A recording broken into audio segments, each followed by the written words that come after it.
ಅಪಮಾನ ಮಾಡುತ್ತಿರುವ ಸಂಘ ಪರಿವಾರದ ಕಾರ್ಯಕರ್ತರಿಗೆ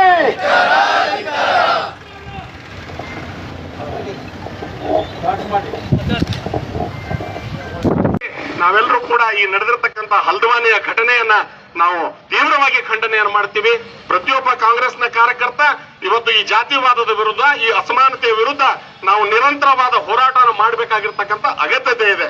ಹೀಗಾಗಿ ಸನ್ಮಾನ್ಯ ಮಲ್ಲಿಕಾರ್ಜುನ್ ಖರ್ಗೆ ಸಾಹೇಬ್ರು ಅವರು ಒಬ್ಬ ಕಾರ್ಮಿಕನ ಮಗನಾಗಿ, ಬ್ಲಾಕ್ ಕಾಂಗ್ರೆಸ್ನ ಅಧ್ಯಕ್ಷನಾಗಿ ವಿವಿಧ ಹಂತಗಳಲ್ಲಿ ಸೇವೆಯನ್ನ ಸಲ್ಲಿಸಿ ಇವತ್ತು ಈ ರಾಷ್ಟ್ರದ ಅತ್ಯುನ್ನತ ಹುದ್ದೆ ಎಐಸಿಸಿ ಅಧ್ಯಕ್ಷ ಮಟ್ಟದವರೆಗೆ ಬಂದಿದ್ದಾರೆ. ಅವರನ್ನ ಕಾಂಗ್ರೆಸ್ ಪಕ್ಷ ಅವರನ್ನ ಬೆಳೆಸಿದ್ರೆ, ಅದೇ ಮಲ್ಲಿಕಾರ್ಜುನ ಖರ್ಗೆ ಸಾಹೇಬ್ರ ಅವರ ಬೆಳವಣಿಗೆಯನ್ನ ಸಹಿಸದೆ ಈ ಸಂಘ ಪರಿವಾರ ಮತ್ತು ಬಿಜೆಪಿ ಅವರನ್ನ ಅವಮಾನ ಮಾಡ್ತಕ್ಕಂತ, ಅಪಮಾನ ಮಾಡ್ತಕ್ಕಂತ ಒಂದು ಕೃತ್ಯವನ್ನ ಇವತ್ತು ಎಸಗಿರ್ತಕ್ಕಂಥದ್ದು ಯಾವುದೇ ಕಾರಣಕ್ಕೂ ಒಪ್ಪಲಿಕ್ಕೆ ಸಾಧ್ಯ ಇಲ್ಲ.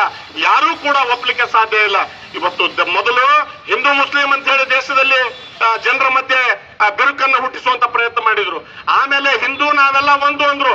ನಾನೊಂದು ಪ್ರಶ್ನೆಯನ್ನು ಕೇಳ್ತೀನಿ RSS ನ ಮತ್ತು ಬಿಜೆಪಿಯ ಮುಖಂಡರುಗಳಿಗೆ, ಹಿಂದೂ ನಾವೆಲ್ಲ ಒಂದು ಅಂತ ಪ್ರಬಲ ಪಡ್ತಕ್ಕಂಥ RSS ನವರೇ, ಮಲ್ಲಿಕಾರ್ಜುನ ಖರ್ಗೆ ಅವರು ಯಾವ ಧರ್ಮಕ್ಕೆ ಸೇರಿದವರು?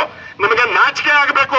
ಒಬ್ಬ RSS ಮತ್ತು ಒಬ್ಬ ಬಿಜೆಪಿ ಮುಖಂಡ ಈ ಕೃತ್ಯವನ್ನ ಖಂಡನೆ ಮಾಡಿಲ್ಲ ಇದುವರೆಗೂ.